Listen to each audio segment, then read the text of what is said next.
One hot topic driving voters to the polls in Chesapeake is recycling. This summer, city officials ended curbside recycling after city council voted to cancel the contract with TFC Recycling. But blue bins are still top of mind for many community members. New at 6, Allison Basil found out what citizens hope to see after Election Day.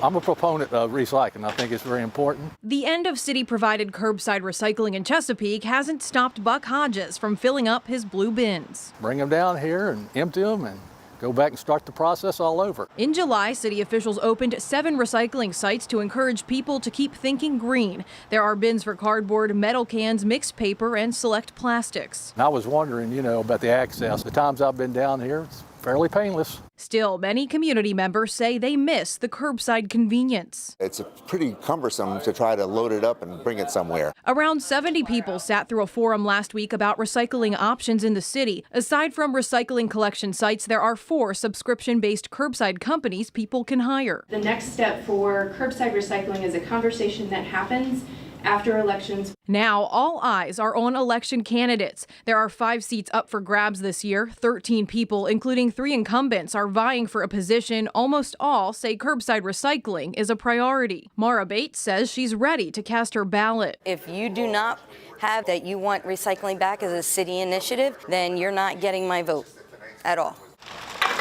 By cutting the curbside program, Chesapeake Public Works Director Earl Sorey says they've saved money for other city priorities. He says reoccurring quarterly costs for the collection sites total more than $360,000 now, but says the curbside contract costed more than $1 million. Our operating costs are roughly 1/3 of what they were previously. A city spokeswoman says the savings go towards helping fund other current budget priorities like a public safety classification and compensation plan, general workforce wage increase, road maintenance, and more. We have recycling in Chesapeake. It's different than what it's been in the past. Sorey says city crews collected roughly 200 tons of recycling from July to mid-October. He says that number is about 10% of what the curbside contract collected, but those totals don't include customers recycling through subscription programs. Buck Hodges says he'll always recycle whether or not the curbside system makes a comeback. I would try to find the best way to recycle and reuse things because I think that's important.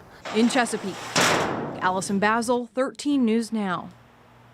On November 12th, the city is hosting a Chesapeake Recycles Day at Tidewater Community College on Cedar Road. Crews will collect a wide variety of items from daily recyclables to household hazardous waste, electronics, and more.